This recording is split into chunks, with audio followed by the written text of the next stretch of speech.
Hi, I'm Subbu and I'm part of the hardware engineering team at D-Matrix, and I'll be telling you a little about some of the innovations we have made with 3D DRAM technology. But before that, in any conversation with AI and inferencing, one question that always pops up is the memory wall. And that simply means that token generation fundamentally is a memory-bound problem. And even with the kind of bandwidth that's available with HBM today, it's simply insufficient. Now, at D-Matrix, this is how we are addressing this problem and choosing to scale the memory wall. In my hands, I have our current generation low-latency SRAM-based inference accelerator. So this, in its PCIe card form factor, has a whopping 2 gigabytes of on-chip SRAM, and we have co-designed it and tightly coupled it with our compute units. And this yields 150 terabytes of memory bandwidth.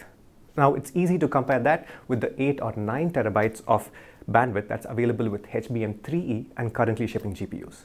And you can imagine the kind of possibilities this SRAM-based inference accelerator unlocks. Now, the obvious next question is, what's coming up? What is next? Where do we go from here? Our next generation inference accelerator, which we call Raptor, will make use of 3D DRAM technology. And this will have a DRAM die and a compute die that are stacked on top of each other. And this exposes the full DRAM surface area, and it will allow us to pull a lot of data lanes straight from the memory banks into our compute units and allow us to keep the same tightly coupled memory and compute architecture that we have with our current SRAM-based accelerator. Now, this 3D DRAM technology will yield an order of magnitude higher bandwidth compared to HBM4, but at a tenth of the power.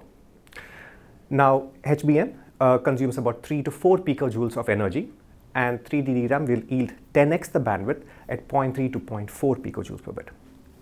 Now, we've been working on this technology for a couple of years now, and at last year's Hot Chips 2025, we announced that our test vehicle called Pavehawk was imminent.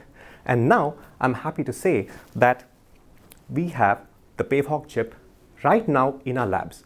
We are able to characterize the 3D DRAM, take measurements, and study its behavior over different voltages and temperature ranges. We are really excited to have this in our lab, and we are thrilled to see the kind of power and performance numbers that it's yielding.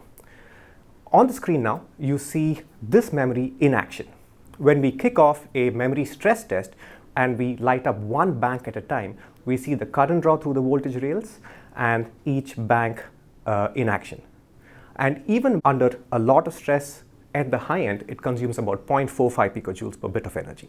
To learn more about this, visit our website, which is d-matrix.ai, and thanks for watching.